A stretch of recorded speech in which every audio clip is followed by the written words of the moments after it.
Family matters आप enjoy कर सकते हैं। मसलन आपको किसी फंक्शन में जाना है, आपको लीव के लिए अप्लाई नहीं करना पड़ेगा। किसी शादी में जाना है, आप जा सकते हैं थोड़ा काम आगे पीछे करके।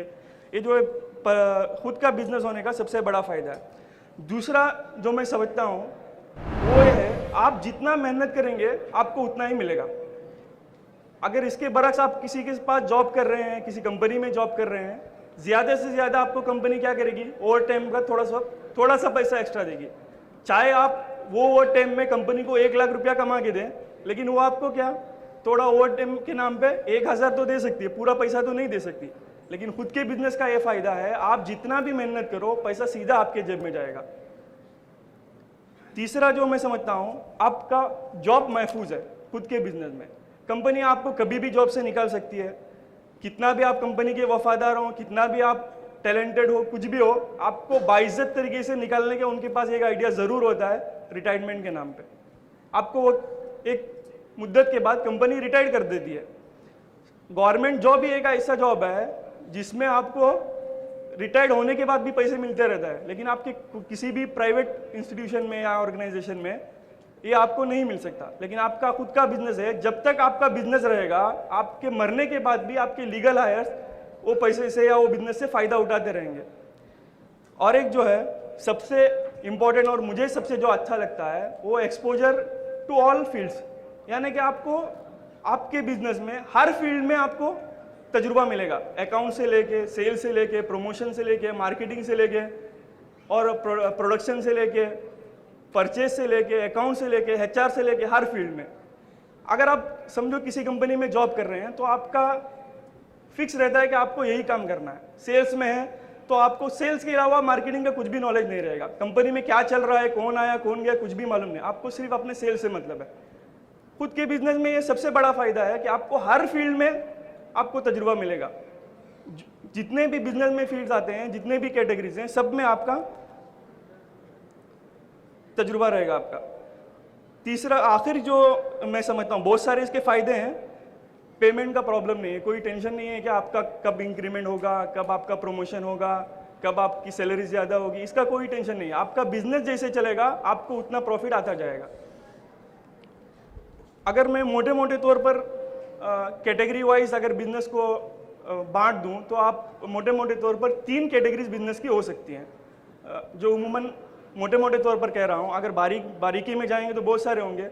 पहला जो इसका कैटेगरी है वो है मैन्युफैक्चरिंग का। इसमें क्या होता है, आपको किसी रॉ मटेरियल को परचेज करके उसको प्रोसेस करके रेडी टू यूज़ प्रोडक्ट्स बनाना है।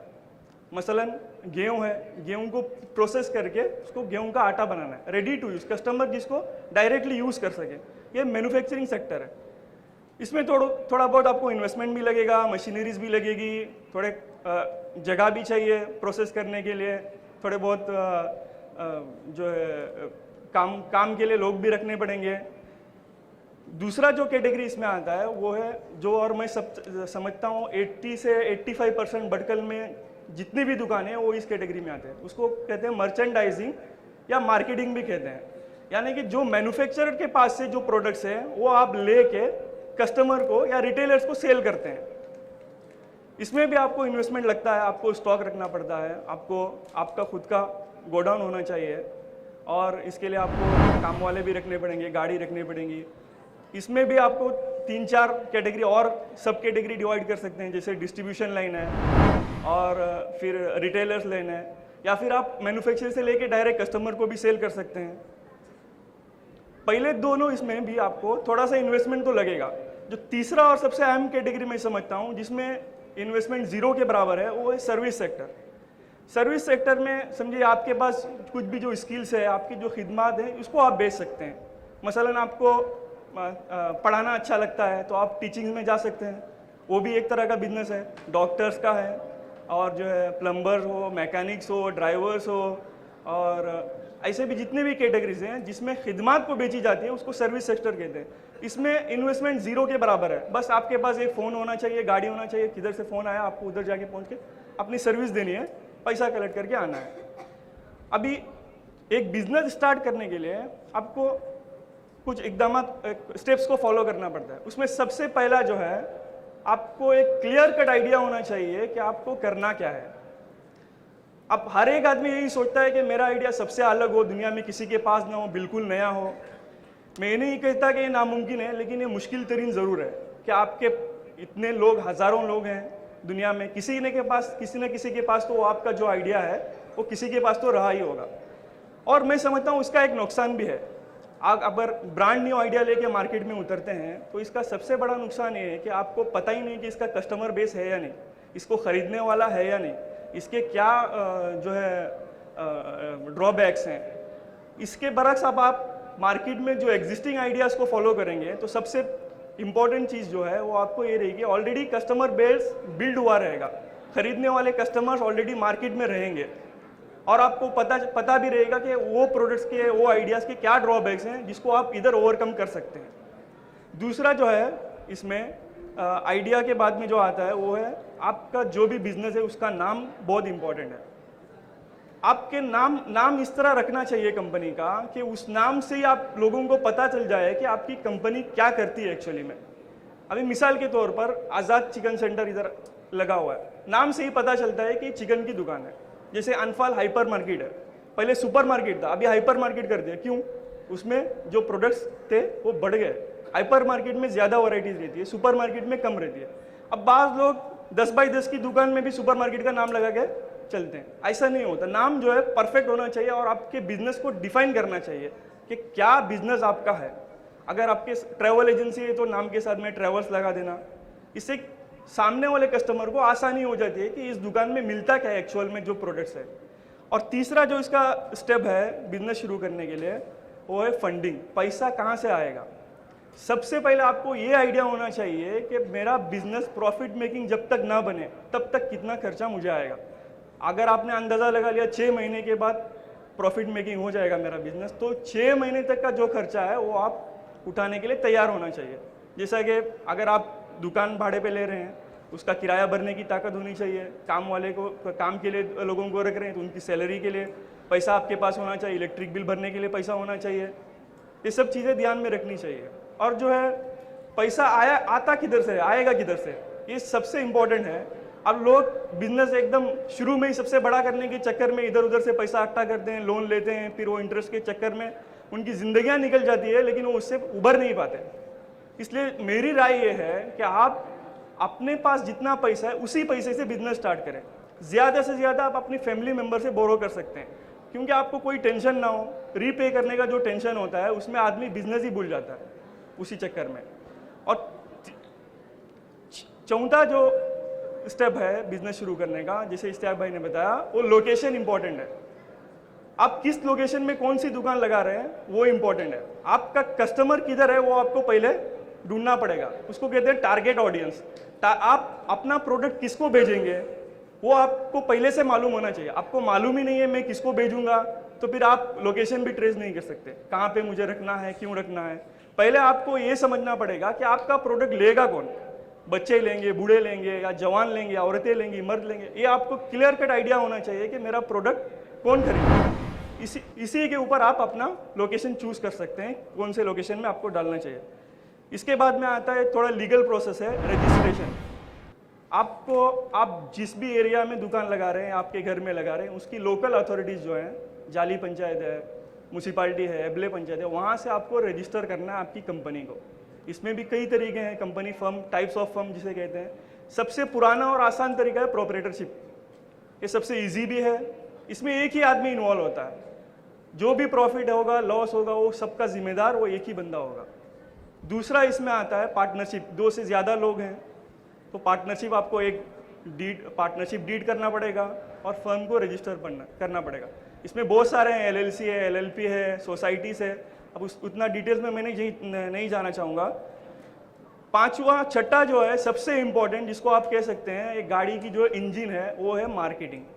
जितने भी लोग यहाँ पे BCom और MBA वगैरह के उनको मालूम होगा, मार्केटिंग में कहते हैं pillars, 4 pillars of marketing is 4 Ps: product, pricing, place और प्रमोशन।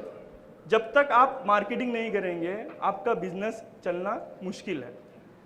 पहला जो है वो प्रोडक्ट है, उसमें सबसे पहले आपको ये ध्यान रखना पड़ेगा कि आपका प्रोडक्ट एक ब्रांडेड हो, एक ब्रांड होना चाहिए प्रोडक्ट का। दूसरा, उसकी पैकेजिंग अच्छी हो। तीसरा वो क्वालिटी प्रोडक्ट हो। इन सब चीज़ों का आपको ध्यान रखना पड़ेगा कि एक प्रोडक्ट तैयार करने के लिए आपको क्या क्या स्टेप्स करने हैं। दूसरा इसमें आता है प्राइसिंग। ये देखने में सबसे आसान लगता है लेकिन सबसे मुश्किल तरीन काम है। प्राइसिंग करने के लिए अगर आप समझो आपके प्राइस का प्रोडक्ट सबसे लो है तो भी कोई कस्टमर आपके प्रोडक्ट्स को नहीं खरीदेगा, और प्राइस बहुत हाई भी रहेगा तो भी आपका प्रोडक्ट कोई कस्टमर हाथ नहीं लगाएगा। इसके लिए आपको क्या करना है, सबसे पहले आपको ये पता लगाना है कि आपका जो प्रोडक्ट है वो सबसे कम दाम में आप कितने में बेच सकते हैं, कितने कम में आप अपने प्रोडक्ट को बेच सकते हैं। दूसरा आपको ये भी पता लगाना होगा कि सामने वाला आपका प्रोडक्ट मैक्सिमम कितने पैसों में खरीद सकता है, यानी दोनों भी आपको अंदाज़ा लगाना होगा कि मैं कितने में सबसे कम में बेच सकता हूँ और सामने वाला मेरा प्रोडक्ट कितने मैक्सिमम कितने प्राइस तक खरीद सकता है। इसके बाद में आपको ये भी पता लगाना होगा आपका जो टारगेट ऑडियंस है, जो कस्टमर्स है, वो प्राइस सेंसिटिव तो है क्या। मतलब अभी बहुत सारे कस्टमर ऐसे होते हैं जो प्राइस देख के ही माल खरीदते हैं। ये भी आपको चेक करना होगा कि प्राइस सेंसिटिव कस्टमर है या नहीं है, कैसा है क्या है। चौथा आपको ये देखना होगा कि आपके कॉम्पिटिटर्स का जो प्रोडक्ट है उसका क्या प्राइसिंग है, ये भी आपको ध्यान में रखना होगा।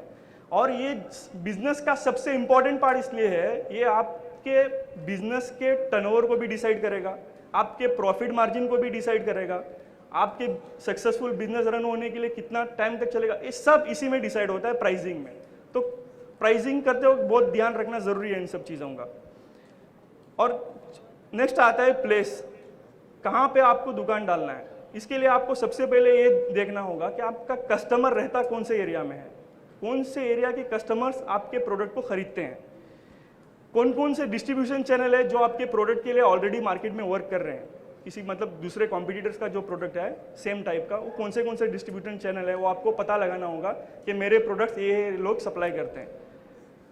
फिर आपके जो कॉम्पिटिटर्स का जहाँ पे उसकी मार्केट है, कौन से स्टोर में वो अपना प्रोडक्ट रखते हैं, कैसे टाइप्स के स्टोर में प्रोडक्ट रखते हैं, सुपर मार्केट में रखते हैं क्या, छोटे मार्केट में रखते हैं क्या, मेडिकल स्टोर में रखते हैं क्या, ये भी आपको पता लगाना होगा।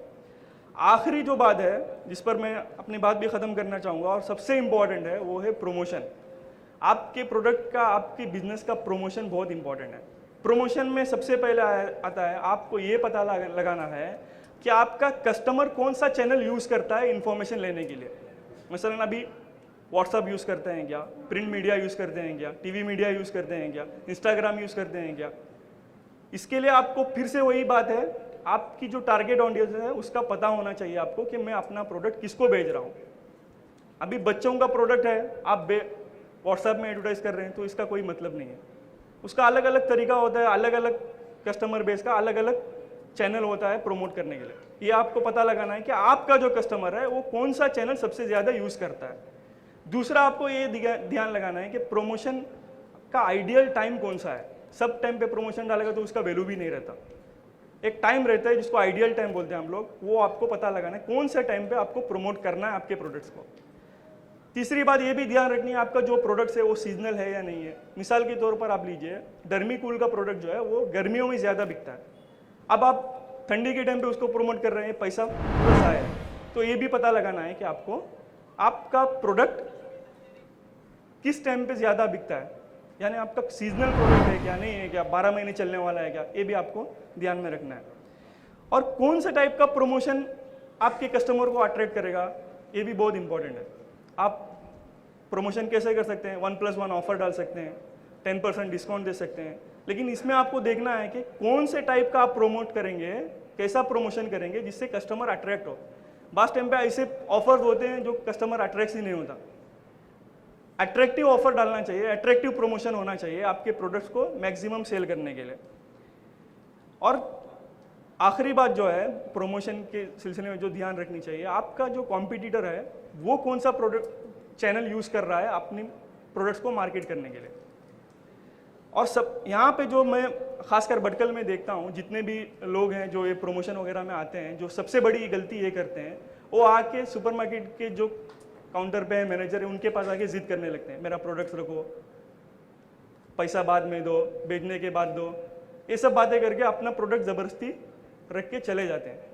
ये मार्केटिंग का बिल्कुल गलत तरीका है, क्योंकि आप जो आपकी कस्टमर हैं उन तक पहुंचे ही नहीं है। अब सामने वाला दुकानदार आपके प्रोडक्ट को तभी सेल करेगा जिसमें अगर आप दूसरे के मुकाबले में आपके प्रोडक्ट में मार्जिन उसको ज़्यादा है। एक कॉमन प्रैक्टिस है, हर दुकान वाला यही करता है। मैं एक छोटी सी मिसाल देना चाहूँगा। बोटा मसाला जो है, मैं छोटा था अब दादी के घर में, मुझे याद है आज तकरीबन 70% घरानों में वो मसाला इस्तेमाल होता है। उन्होंने ऐसा नहीं किया कि जाके सुपरमार्केट में रख दिया, घर में बैठ गए। वो बाकायदा पैकेट लेके घर घर जाते थे, मैंने खुद देखा है। और वो घर की औरतों को समझाते थे कि ये मसाले को यूज़ कैसे करना है, कौन से खाने में कितना डालना है। ये एकदम इफेक्टिव मार्केटिंग मैं समझता हूँ। आज के ज़माने में भी एकदम बिल्कुल परफेक्ट मार्केटिंग है। आप कस्टमर को अपना प्रोडक्ट दिखा के उनको आप अपना प्रोडक्ट की क्वालिटी और उसकी फ़ायदे के बारे में समझाना है। इससे क्या होगा, कस्टमर जाके दुकान में आपका प्रोडक्ट का नाम लेके वो प्रोडक्ट पूछेगा, दुकानदार खुद ब खुद मजबूर होगा आपका प्रोडक्ट रखने के लिए। ये सबसे ज़्यादा इंपॉर्टेंट है और मैं समझता हूँ इसमें हमारे अक्सर लोग फेल हैं। जाके सीधा दुकान में ही जाके उनके ऊपर ज़बरदस्ती करते हैं, ऐसा रखो, मेरा रखो, पैसा बाद में दो, ऐसा सब करें। एक छोटी सी जानकारी दी जो मैं समझता हूँ अगर नया बिजनेस अगर कोई शुरू करना चाहता है तो इन सब बातों का ध्यान रखना चाहिए।